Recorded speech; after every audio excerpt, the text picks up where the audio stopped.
오늘 말씀을 통해서 예수님의 사역의 첫걸음이란 제목으로 함께 은혜를 나누기 원합니다. 제가 교회 사역을 하면서요 평상시에는 티셔츠나 그런 걸 입는 걸 좋아하는데 이제는 와이셔츠를 자주 입는 일이 많이 있는 것들을 보게 됩니다. 그래서 이제 옷장을 쭉 살펴보면요 와이셔츠가 많이 있더라고요. 그리고 여러 셔츠들이 있지만 항상 아내가 항상 저에게 이야기하는 것 중에 한 가지가, 저는 이 와이셔츠를 눈에 보이는 거를 그냥 입고 나가려고 하거든요. 근데 저희 아내가 항상 이야기합니다. 다려놓은 거 입고 가 제발.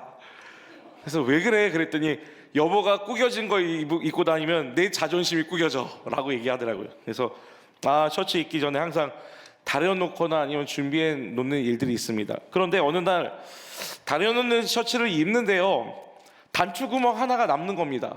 그래서 이상하다, 왜 이 와이셔츠는 단추구멍이 하나 남지? 그랬더니요 알고 보니까 처음부터 단추를 잘못 맨 것이었습니다.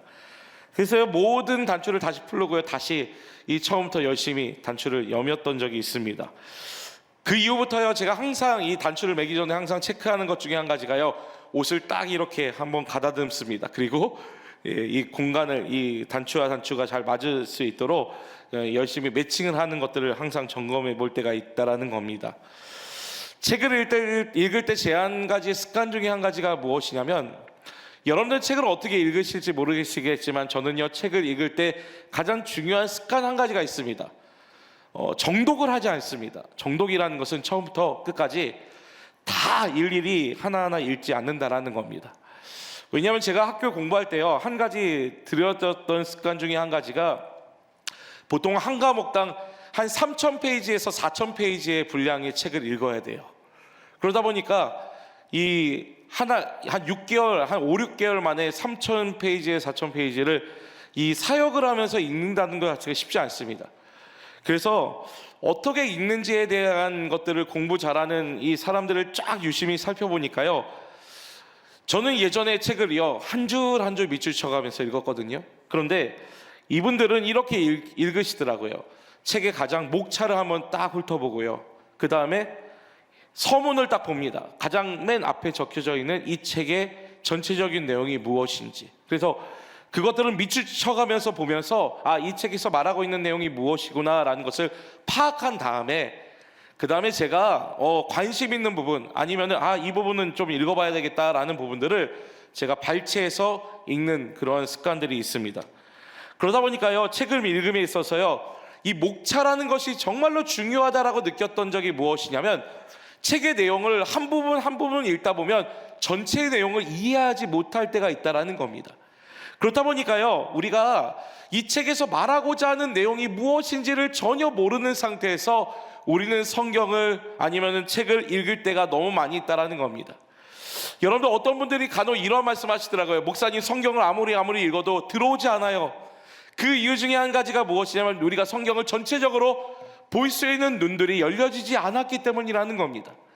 마치 오늘은 마태복음의 말씀을 듣고 다음 주에는 로마서의 말씀을 듣고 그 다음 주에는 사도행전의 말씀을 들음을 통하여서요 우리가 이 전체적인 그림을 이해하지 못한 상태에서 성경을 읽을 때가 너무 많이 있다라는 겁니다. 그렇다면 여러분들 성경도요 가장 중요한 곳이 어디일까요? 가장 중요한 이 성경이 구절이 어디 있을까요? 창세기 1장 1절입니다. 창세기 1장 1절에 뭐라고 말씀하고 있죠? 태초에 하나님이 천지를 창조하시니라. 모든 사람들, 심지어 믿지 않는 사람들도요 이 구절을 외웁니다. 그런데 여러분들 성경의 마지막 부분에 요한계시록 22장 20절과 21절에 어떠한 말씀이 있는지 아십니까? 한번 찾아보세요. 요한계시록 22장 20절과 21절입니다. 아직 못 찾으신 분들은 성경의 맨 뒤로 가시면 나옵니다. 우리 같이 읽어보겠습니다. 시작. 이것들을 증언하시니가 이르시되 내가 진실로 속히 오리라 하시거늘 아멘. 주 예수여 오시옵소서. 21절에 주 예수의 은혜가 모든 자에게 있을지어다. 아멘. 자, 성경의 처음과 끝이 제가 중요하다고 말씀드렸죠. 처음에는 성경이 뭐라고 말씀하고 있습니까? 온 태초에 하나님이 천지를 창조하셨다. 그리고 마지막에는 예수님께서 속히 오신다. 그러니 주 예수여 어서 오시옵소서라는 그러한 이 말씀을 통하여서요, 예수님을 기다리며 예수님을 소망하는 자들의 고백들이 나타나기 시작한다라는 겁니다. 그래서 여러분, 성경을 전체적으로 한 가지 보면 구약이라는 것은 무엇이냐면 오실 메시아를 기다리는 겁니다. 우리를 위해서 메시아가 반드시 올 것이야 라는 그 메시아를 기다리는 것이며, 또한 신약이라는 것은요, 오신 메시아에 대한 증언과 함께 다시 오실 메시아를 기다리며 예언하는 것이 신약이라는 것입니다. 여러분들, 구약과 신약이 중요한 이유 중에 바로 여기에 있습니다. 예수님이 중심이 되셔서 우리가 성경을 읽어야 됨에도 불구하고 이것이, 성경이 마치 윤리적인 삶을 조금 더 멋지게, 아니 우리가 기독교인으로서 살아감에 있어서 좀 더 괜찮은 삶의 도덕적인 모습으로 우리를 가꿔간다라고 생각하고 이 성경을 읽으시면 잘못된 관점으로 이 성경을 읽으시는 것과 같다라는 거예요. 성경은 단 한마디로 요약한다면 예수 그리스도에 대해서 소개하고 있습니다. 그렇기 때문에 예수님의 사역이 정말로 중요하다라는 것을 우리는 깨닫고 이 성경을 읽으실 수 있는 눈들이 필요하다라는 겁니다. 그렇다면 하나님의 아들로서 이 땅 가운데 이 공생의 기간의 가장 첫 사역, 첫 발걸음이 얼마나 중요한지를 여러분들 아셔야 됩니다. 그렇다면 여러분들, 예수님께서 가장 먼저 행하셨던 일들이 무엇일까요? 예수님의 사역을 보면 여러분들 병자를 고쳐주시며 죽은 자를 살려주시며 또한 여러 가지 온갖 귀신들과 온갖 여러 가지 것들을 쫓아내시는 일들을 우리는 볼 수 있습니다.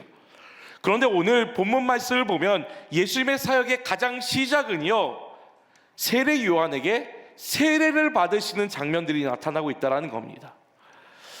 여러분들, 공생의 사역의 시작의 가장 중요한 첫 단추를 낌에 있어서 예수님이 누군가에게 세례를 받는다는 것, 그것은요 예수님의 권위에 대한 문제에 대한 도전이다라는 겁니다.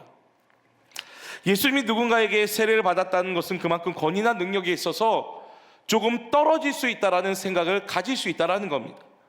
하나님의 아들이신 예수 그리스도신데 인간에게 세례를, 왜 요한에게 세례를 받지라는 그런 생각들을 누구나 한 번쯤은 해보게 된다라는 겁니다. 그런데 여러분들, 우리만 그렇게 생각한 것이 아니라요, 오늘 요한이요 어떻게 오늘 고백하는지 아십니까? 오늘 14절 말씀 보십시오. 요한이 말려 이르되 내가 당신에게서 세례를 받아야 할 터인데 당신이 내게로 오시나이까. 오늘 요한이 펄쩍펄쩍 뛰기 시작하는 겁니다. 예수님, 말도 안 되는 소리 하지 마세요. 내가 예수님께 세례를 받아야 되는 입장인데 내가 어떻게 예수님에게 세례를 주겠습니까? 라는 그러한 이 고백을 한다라는 겁니다. 왜냐하면 여러분들, 그 당시에요, 누군가의 세례를 받는다는 것은요, 내가 그 사람의 제자가 되겠습니다, 내가 그 사람을 따르겠습니다라는 이러한 이 기본적인 메시지를 담고 있다는 겁니다. 오히려 그렇다면 여러분들, 예수님이 누구의 제자가 될 수밖에 없는 거예요? 요한의 제자가 될 수밖에 없다라고 그렇게 이야기합니다. 예수님의 권위가 떨어질 수밖에 없었던 이 상황에도 불구하고 예수님이 먼저 오늘 세례를 받기를 원하셨다라는 겁니다. 더 나아가서 여러분들, 초대교회에 한 가지 대립 중에 한 가지가 무엇이었냐면 세례 요한의 파들과 예수님을 따르는 파들이 서로 나눠지기 시작했습니다. 그 나눠졌던 이유 중에 한 가지가 무엇이었냐면 이 세례에 대한 문제였어요. 세례 요한을 따랐던 제자들이 예수님, 세례 요한의 세례를 받지 않았냐, 그렇기 때문에 우리가 더 권위가 있다라고 이야기하는 반면 예수님이 하나님의 아들이시다, 서로 논쟁들이 초대교회 안에 있었다는 겁니다. 이렇게 논란이 될 정도로 많은 문제들이 있었음에도 불구하고요, 예수님이 왜 요한에게 세례를 받으셨을까요? 그만큼 예수님의 사역에 있어서 정말 중요한 메시지를 담고 있다는 것을 여러분들 아셔야 된다는 겁니다. 그렇다면 오늘 말씀을 통하여서요, 요한에게 세례를 받으심을 통하여서요, 어떠한 역사들이 오늘 예수님 안에 일어났는지 오늘 함께 세 가지 것들의 은혜를 나누고 마치려고 합니다. 첫 번째로는요, 하늘이 열렸다라고 말씀하고 있습니다. 오늘 본문에 예수님께서 세례를 받으실 때 어떠한 일이 일어났는지 아십니까? 16절에 보면 예수께서 세례를 받으시고 곧 물에서 올라오실새 하늘이 열리고 하나님의 성령이 비둘기같이 내려 자기 이에 임하심을 보시더니, 오늘 본문에 여러분들 하늘이 열렸다라는 이 표현은요, 하나님의 임재, 하나님의 영광, 하나님의 능력, 특별한 계시들이 보여질 때 하늘이 열렸다라는 표현을 사용하기 시작합니다. 하나님의 뜻이 이 땅 가운데 드러나는 순간 우리는요, 하늘이 열렸다라는 그런 표현들이 우리 안에 자주 사용되어진다라는 겁니다. 여러분들, 하늘이 열렸다라는 그 표현은요, 어떠한 것을 전제하고 있냐면 하늘이 이미 열려있는 상태가 아니다라는 거예요. 닫혀져 있습니다. 하늘이 닫혀져 있음에도 불구하고요, 이 영적인 관계들이 단절되어 있음에도 불구하고요, 오늘 이 예수님께서 오늘 세례를 받으심으로 말미암아 하늘의 문이 열려졌다라고 말씀하고 있습니다.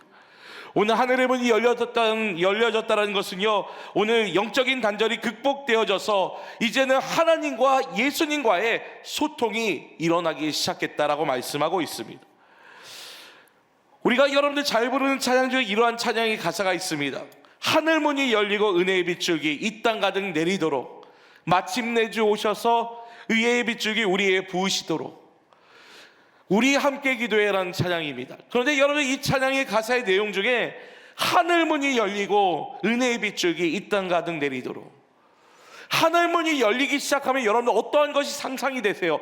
내 기도가 하늘에 올라가기 시작하며, 하나님이 내 간절한 기도에 응답하시기 시작하며, 나의 간절한 마음의 소원들이 이루어질 수 있는 놀라운 일들을 목도할 수 있는 역사들이 무엇입니까? 하늘이 열렸다라는 표현이라는 거예요. 오늘 예수님도요, 세례를 받으심으로 말미암아 하늘이 열렸다는 것은 하나님과의 소통이 연결되어진 겁니다. 그리고 더 중요한 거 한 가지가 무엇이냐면, 오늘 하늘이 마가복음 1장 10절에서 뭐라고 말씀하고 있냐면요, 갈라졌다라고 말씀하고 있어요. 갈라졌다라는 이런 표현이 무엇이냐면, 오늘 이사야 64장 1절에 이렇게 말씀하고 있는데요, 원하건대 주는 하늘을 가르고 강림하시고 주 앞에 산들을 진동하시기를, 그의 백성을 간절히 구원하기 위한 이 소망했던 이사야 선지자가요, 어떠한 것을 예언하기 시작했냐면, 하늘을 가르고 누군가가 오실 거다, 하늘을 가르고 강림하시는 분이 오시기에 우리는 그분을 기다려야 된다라는 그런 간절한 소망들이 있었습니다. 오늘 메시아에 대한 예언 중에 한 가지가 무엇이었냐면 하늘이 갈라졌다라는 표현입니다. 오늘 하늘이 갈라졌다라는 것은 예수님께서요, 메시아로 이 땅의 온 인류를 구원하시기 위해 구원자로 오셨다라는 것을 오늘 증언하고 있다라는 겁니다. 그리고 여러분들, 하늘이 열렸다는 또 다른 한 가지의 표현이 무엇이냐면, 에스겔 선지자가요, 하나님의 소명을 처음 받기 시작했을 때 어떠한 일들이 일어나냐면 하늘이 열렸다라고 말씀하고 있어요. 에스겔 1장 1절의 말씀을 보면 이렇게 말씀하고 있습니다. 30째 해 넷째 달 초다새에 내가 그발강가에 사로잡힌 자 중에 있을 때 하늘이 열리고 하나님의 모습이 내게 보이더니, 하늘이 열렸다는 것은 무엇이에요? 하나님이 그에게 소명을 주신 거예요. 여러분들, 소명 없이 우리가 살아가는 우리들의 모습들 가운데 하나님의 은혜가 비춰지는 것, 하늘이 열림을 경험하지 못한 상태에서 우리가 주의 일들을 감당하는 것, 그것은 마치 일하는 사람의 모습입니다. 일하는 사람의 모습이 뭐예요? 하나님과 소통이 전혀 없습니다. 기도하지 않고요, 하나님 앞에 부르짖지 않고요, 하나님께 예배하지 않습니다. 그런데 오늘 예수님의 사역의 가장 중심이 어떠한 것이 중심이 되기 시작해요? 하늘이 열렸다라고 말씀하고 있어요. 오늘 그 하늘이 열렸다는 것이 무엇입니까? 마치 환상적인 체험이 아니에요. 오늘 예수님이 이 땅 가운데 무언가를 해야 될 소명을 받았다라고 말씀하고 있어요. 우리 사랑하는 귀한 성도님들, 예수님께서 이 땅에 오셔서 귀한 일들을 행하신 것 중에 한 가지, 우리의 죄를 대속하기 위해서 십자가에 죽으시고 부활하셨던 그 사명을 이루시기 위해서 오늘 세례를 받으셨다라고 말씀하고 있습니다. 오늘 그렇다면 우리들이 정말로 우리들 안에 필요한 한 가지가 무엇일까요? 그것은요, 하늘의 열림을 경험하셔야 된다는 거예요. 여러분들, 기도할 때 하늘이 열리며 하나님과의 이 소통과 이 채널들이 막혀뒀던 이 일들이 뚫어지는 역사들이 있어야 될 줄 믿으시기에 예수님 축원드립니다. 우리가 아무리 기도하는데 하나님 안 들으셔봐요. 아무리 외쳐봐요 하나님이 안 들으시면 그것이 무엇이 소용이 있겠습니까? 우리의 간절한 기도가 하나님이 들으실 수 있는 기도가 될 수 있도록 하늘이 열려지며 하나님이 우리 안에 소명을 주셨던 놀라운 역사들을 경험할 수 있는 오늘 이 자리가 될 수 있길 예수 이름으로 축원드립니다. 두 번째로는 하나님의 성령이 비둘기같이 내렸다라고 말씀하고 있습니다.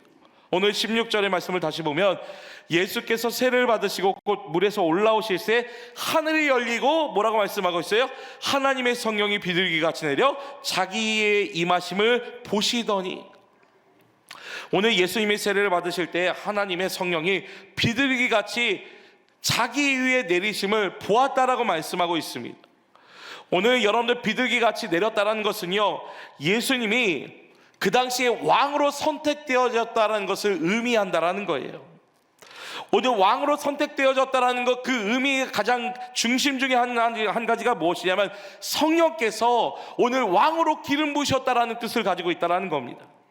그렇기 때문에 구약의 이 유대교에서 하나님의 영을 받았다라는 이 표현 중에 한 가지가 무엇이냐면 하나님이 특별하게 사용하시기 위해서 부르셨다, 그것이 성령이 임하셨다라는 그 표현으로 바뀌어져 사용되어졌다라는 겁니다.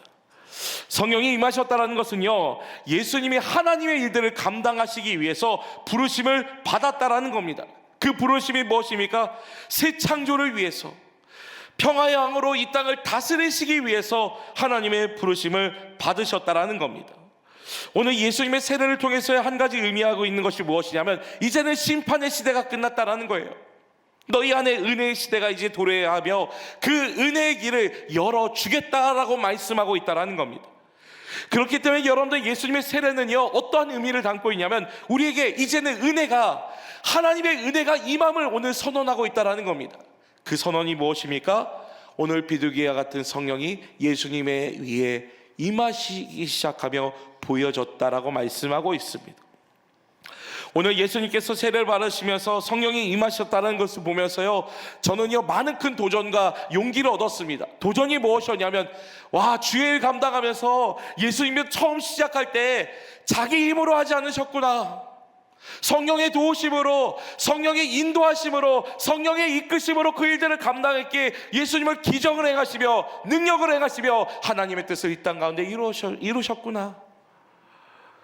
그러면서 한 가지 소망하는 한 가지가 그것이었습니다. 아, 성령의 임재가 필요하구나, 성령의 능력이 필요하구나라는 것들을 제가 많이 느끼게 되었습니다. 그리고 기도하는 것 중에 한 가지가 바로 무엇이었냐면, 성령님 임하여 주십시오, 성령님 제 가운데 역사해 주십시오, 성령님 우리 교회 가운데 함께하여 주십시오. 우리가 예배드리면서 잠자고 있는 것이 아니라 깨어있는 영으로 우리가 나아갈 수 있도록 성령님 임하여 주십시오. 우리 영혼에게 여러분들 명령하시고 깨어 있으셔야 된다는 거예요. 여러분들 여기서 보았다라는 것이 무엇인지 아십니까? 그냥 눈으로 본 게 아니에요. 눈으로 보았다라는 것은 여러분 브레포라는 단어인데, 어떠한 사물에 대해서 아, 트리가 저기 있구나, 피아노가 여기 있구나 라는 것을 보는 것이 브레포입니다. 그런데 오늘 사용되어졌던 한 가지는요, 인식하다, 느끼다, 의식하다라는 단어예요. 그저 눈으로 본 것이 아니라 마음속으로 무언가 결정해서, 아, 성령님이 내 가운데 함께 하심을 나는 느끼고 있구나, 동행함을 느끼고 있구나라는 것을 의식하고 느끼는 것이다라고 말씀하고 있습니다. 그렇기 때문에 오늘 예수님이 오늘 성령님을 보셨다라는 것은요, 예수님 가운데 이 기름 부으실 때 역사하시는 놀라운 일들을 이 경험하고 느끼고 알았다라고 말씀하고 있는 것입니다. 여러분들 이 성령의 동행하심을 구약시대에도 동일하게 느꼈던 한 인물이 있습니다. 그 인물이 누구냐면 다윗이었습니다. 여러분들 다윗의 인생을 잘 살펴보십시오. 다윗은요 평탄한 인생이 한 번도 없었습니다. 쫓기고요, 심지어 자신이 왕이 되었을 때도 자녀에게 쫓겼던 인생이 다윗이었다라는 거예요. 여러분들 시편 3편의 말씀을 보면 다윗의 마음을 잘 표현했던 구절들이 많이 있습니다. 3편 1절에 여호와여, 나의 대적이 어찌 그리 많은지요, 일어나 나를 치는 자가 그렇게 많다라는 이 고백을 하기 시작합니다. 생각을 해보세요. 살아가면서 나를 죽이려고 하는 사람들이 수도 없이 많으면 여러분들 어떻게 살아갈 수 있으세요? 하루하루가 불안해요. 제가 어제 저녁에 잠깐 다리미 패밀리인가요? 네, 그 드라마를 잠깐 보는데 이 돈을 이제 어디에서 이 파갖고 이제 딱 이렇게 숨겨갖고 이제 아들이 이제 알아버렸잖아요. 그 아들이 알아버린 거를 엄마가 이제 대충 이제 옷을 이제 딱 갖고 와서 하니까 그 엄마가 너무 불안해서요, 막 옷을 태우는 장면들이 나타나더라고요. 그만큼 제가 딱 보면서 제 집구는 못 살겠구나. 여러분들, 다윗이요, 그를 대적하는 수많은 사람들이요 있다라는 것 자체는요, 그가 하루하루 살아가는 것이 지옥이에요. 끔찍한 일이에요. 그런데 여러분들, 다윗이 이러한 상황 가운데서도 6절에 뭐라고 고백하는지 아십니까? 시편 3편 6절에 천만인이 나를 에워싸 진친다 하여도 나는 두려워하지 아니하리로다. 멋있지 않으세요? 천만인이 나를 에워싸 진칠지라도 나는 두려워하지 않겠다. 다윗이요, 마치 믿음이 좋아서 그가 어떤 수단과 방법을 잘 생각해내서 이러한 고백이 있는 것이 아니에요. 오늘 그 이유에 대해서 여러분들 5절에 뭐라고 말씀하고 있는지 아세요? 내가 누워 자고 깨었으니 여호와께서 나를 붙드심이로다. 오늘 자신을 붙드심에 대해서 다윗이 인식했다는 거예요. 여러분들 잘 생각해 보세요. 다윗이요, 하나님이 자신과 함께 하셨다는 것을 몰랐을까요? 늘 알았습니다. 하나님의 동행이 있었습니다. 그럼에도 불구하고 그 환경이 너무 어렵고 너무 큰 거예요. 그 어려움들이 너무 크게 작용하다 보니까 다윗 안에 하나님이 함께 하심을 잠깐 잊어버리기 시작합니다. 그리고 다시 한 번 더 그는 두려워하고 떨며 염려하고 근심하기 시작해요. 그럼에도 불구하고 다시 힘을 얻을 수 있는 한 가지가 무엇이었냐면, 하나님이 자신을 붙잡아 주신다는 것을 알았기에, 깨달았기에 다시 어떻게 고백하는 것입니까? 천만이 나를 에워 진칠지라도 나는 두려워하지 않겠다. 오늘 예수님이 세례를 받으실 때 비둘기가 같은 성령이 임하셨던 것을 보았다라는 것은요, 예수님이 인식하신 거예요. 하나님의 놀라운 사역을 함께 성령님과 함께 동행하기를 원하시는구나. 그 일들을 통해서 하나님의 놀라운 일들을 이뤄가시길 원하시는구나. 이러한 이 놀라운 성령의 이끄심을 통하여서 예수님은요, 그 사역들을 함께 이뤄가셨던 것을 오늘 볼 수 있다는 겁니다. 사랑하는 귀한 성도님들, 이러한 성령의 사역들이요, 우리 교회 안에 여러분의 인생 가운데 나타날 수 있기를 예수님을 축원드립니다. 그저 눈으로 보는 것이 아니라 우리가 느끼며 우리가 인지하며 인식하며 살아갈 수 있는 그 성령님이 우리의 좋은 성령님이 되시길 예수님을 축원드립니다. 마지막으로 세 번째는요, 이는 내 사랑하는 아들이요 내 기뻐하는 자다라고 말씀하고 있습니다. 오늘 예수님에게 성령의 임하심으로 말미암아 예수님은요, 보고 난 다음에 또 어떤 일들이 일어나기 시작합니까? 하늘로부터 소리가 듣기 시작합니다. 그 소리가 무엇입니까? 오늘 17절에 하늘로부터 소리가 있어 말씀하시되 이는 내 사랑하는 아들이요 내 기뻐하는 자라 하시니라. 예수님이 세례를 받으실 때 선포된 하늘의 음성이 무엇입니까? 시편 2편 7절의 전반부의 음성입니다. 그 음성이 무엇이냐면, 내가 여호와의 명령을 전하노라. 여호와께서 내게 이르시되 너는 내 아들이라. 오늘 내가 너를 낳았도다. 그런데 여러분, 시편 2편의 말씀을 잘 보면 2편의 말씀이 어떠한 말씀이냐면, 이스라엘 왕이 등극할 때 부르는 시예요. 고대 이방의 나라들은요, 자신의 권력을 가문 가운데 이어가기 시작합니다. 그런데 이스라엘 왕만은요, 권력을 누구에게 있다라고 고백하냐면 하나님께 있다라고 고백하기 시작해요. 그래서 하나님이요, 이스라엘 왕이 하나님의 뜻대로 나아가지 못함을 통해서요, 하나님은 그들을 철저하게 심판하십니다. 그 이유 중에 한 가지가 무엇이냐면 이스라엘 왕은요, 하나님의 뜻이 이 땅 가운데 이루어질 수 있는 대리자 역할을 감당했다는 거예요. 그래서 평화의 왕, 때로는 자신의 사리사욕을 채는 것이 아니라 하나님의 뜻이 이 땅 가운데 이루어질 수 있는 그러한 일들을 통치해야 되는 거예요. 이스라엘 왕의 사명입니다. 그런데 오늘 예수님에게 선포된 이 음성, 하나님께서 예수님에게 뭐라고 말씀하시냐면 너는 나의 아들이다. 여러분, 이 표현이 무엇이냐면 오늘 예수님을 통하여서요, 하나님의 다스림을 이 땅 가운데 실현하시기를 원하신다라고 말씀하고 있습니다.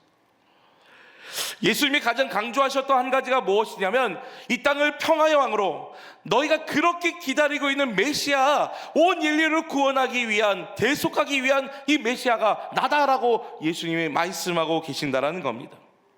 그래서 예수님이 제자들에게 가장 많이 가르치셨던 한 가지의 이 기도가 무엇인지 아십니까? 주기도문입니다. 주기도문에 처음에 뭐라고 기록되어져 있어요? 하늘에 계신 옆집 아버지요? 우리 아버지요. 자, 근데 여러분들 여기서 의문을 좀 가지셔야 돼요. 아버지와 아들과의 관계는요, 특별한 관계입니다. 그리고 그 당시에 유일하게 하나님의 아들은요, 예수 그리스도밖에 없어요. 왜냐하면 이 세상을 구원할 수 있는 메시아는요, 여러 명이 아니라 단 한 명이 되어져야 합니다. 그런데 예수님이 우리에게 가르쳐 주셨던 한 가지는요, 너희가 기도할 때 이렇게 기도하라. 하늘에 계신 우리 아버지요. 우리가 하나님을 우리 아버지다라고 그렇게 고백하기 시작해요. 그 이유가 무엇인지 아십니까? 오늘 예수님이 하나님의 아들이 되십니다. 그리고 우리는 그 예수님을 믿고 따르고 있습니다. 그렇기에 오늘 우리가 예수님을 믿고 따라간다라면, 예수님을 쫓는다라면, 예수님의 자녀가 된다라면 우리들도 하나님의 혈통으로, 하나님의 자녀로 삼아주신다라고 약속하고 있는 거예요. 그렇기 때문에 오늘 유일한 이 표현, 내 사랑하는 아들, 내 기뻐하는 자다라고 표현하셨던 하나님의 표현, 이것은 온 인류를 구원할 독생자가 예수 그리스도밖에 없다는 거예요. 다른 종교로, 다른 이름으로 구원을 주신 것이 아니라 예수 그리스도만이 구원이 되시며 응답이 되시며 문제의 해결이 되신다라고 오늘 약속하고 있는 표현이 하나님의 음성 중에 내 사랑하는 아들이다. 오늘 이러한 표현으로 말미암아 모든 것들에 대한 이 전권들이 예수님에게 부어졌다라는 겁니다. 오늘 그러한 우리는 예수님을 믿고 따르고 신뢰하고 있습니다. 그렇게 우리는 하나님을 나의 아버지, 나의 하나님이다 라는 고백을 우리는 올려드릴 수 있다는 겁니다. 그렇기 때문에 오늘 예수님이 세례를 받으심으로 말미암아 나타나는 이 놀라운 현상들은요, 마치 요한의 종으로서, 요한의 제자로서의 살아가는 모습이 아니라 하나님의 종으로서, 하나님의 제자로서, 하나님의 아들로서의 이 일들을 수행하기 위해서 오늘 이 일들을 예비해 놓으셨다라고 말씀하고 있습니다. 그저 요한은 오늘 그러한 하나님의 놀라운 뜻을 수행하고 이끌기 위한 하나의 도구일 뿐이었다라는 겁니다. 오늘 이러한 놀라운 사랑의, 놀라운 역사의 표현을 통하여서요, 우리들이 하나님의 자녀가 된 것처럼 저는 이 대강절을요, 주님의 오심을 기대하며 소망할 수 있는 그런 자리로 보내시길 예수님을 축원드립니다. 그리고 온 인류를 구원하시기 위해서 하나뿐인 독생자 아들 예수 그리스도를 이 땅에 보내주심을 감사하며 기뻐하며 감격하며 살아갈 때 바로 우리들의 모든 삶의 질고를 도맡아 주시는 예수님의 놀라운 능력이 우리의 모든 걸음 가운데 나타나게 되는 은혜를 경험할 수 있기를 예수님을 축원드립니다.